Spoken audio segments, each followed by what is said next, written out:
ओम शांति। आज है 15 फरवरी 2023 की मुरली।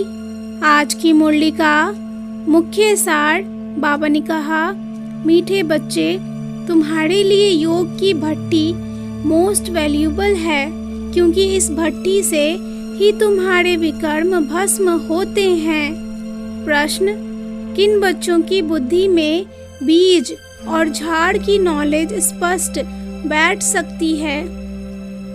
उत्तर: जो विचार सागर मंथन करते हैं। विचार सागर मंथन के लिए अमृत वेले का टाइम बहुत अच्छा है। अमृत वेले उठकर बुद्धि से एक बाबा को याद करो, तुम्हारा अजपा जाप चलता रहे। सूक्ष्म व स्थूल में शिव बाबा कहने की दरकार नहीं, बुद्धि से याद करना है। आज की मुरली का मुख्य पॉइंट्स बाबा ने कहा, बीज और झाड़ की समझानी बहुत सहज है। यह नॉलेज तुम्हारी बुद्धि में ऐसे धारण होनी चाहिए जैसे बाप की बुद्धि में है, लेकिन धारण रहेगी तब जब विचार सागर मंथन करेंगे। विचार सागर मंथन करने का श्रेष्ठ समय सवेरे का है।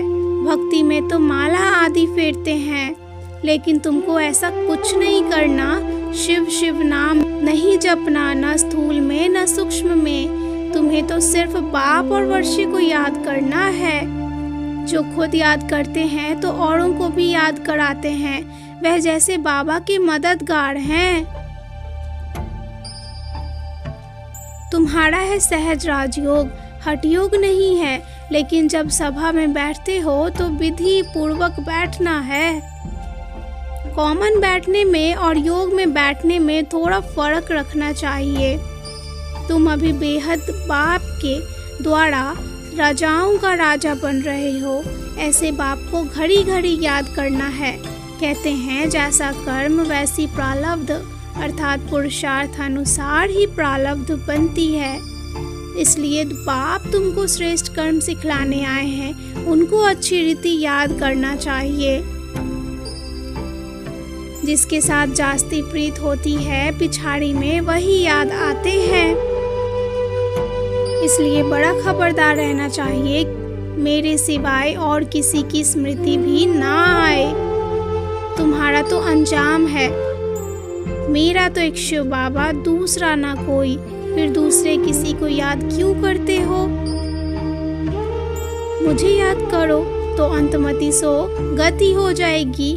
सदा योग भट्टी में रहो। अच्छा, माता पिता बाप दादा के कल्प अथवा 5000 वर्ष के बाद मिले हुए मीठे मीठे सिकिलद्धे बच्चों को याद प्यार और गुड मॉर्निंग।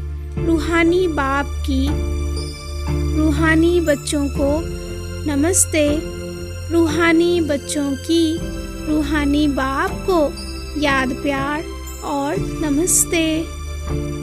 धारणा के लिए मुख्य सार। पहली पॉइंट, टाइम बहुत थोड़ा है, इसलिए बाप को पूरा मददगार बनकर रहना है। बाप और वर्षे को याद करना है और दूसरों को भी कराना है।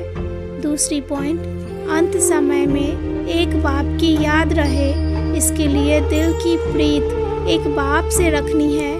बाप बिगड़ और कोई की स्मृति ना आए, इसके लिए खबरदार रहना है। वरदान: सोचना, कहना और करना, इन तीनों को समान बनाने वाले बाप समान संपन्न भव। सोचना, कहना और करना, इन तीनों को समान बनाने वाले बाप समान संपन्न भव। बाप दादा अभी सभी बच्चों को समान और संपन्न देखना चाहते हैं। संपन्न बनने के लिए सोचना, कहना और करना तीनों समान हो, इसके लिए सब तैयारी भी करते हो।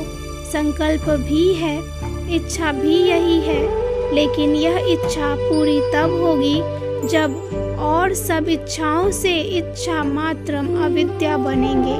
छोटी छोटी अनेक प्रकार की इच्छाएं ही इस एक इच्छा को पूर्ण करने नहीं देती है। स्लोगन है, अव्यक्त व कर्मातीत स्थिति का अनुभव करना है तो कथनी, करनी और रहनी को समान बनाओ।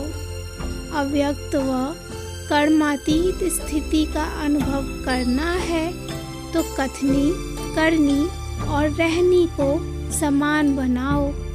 अच्छा, ओम शांति।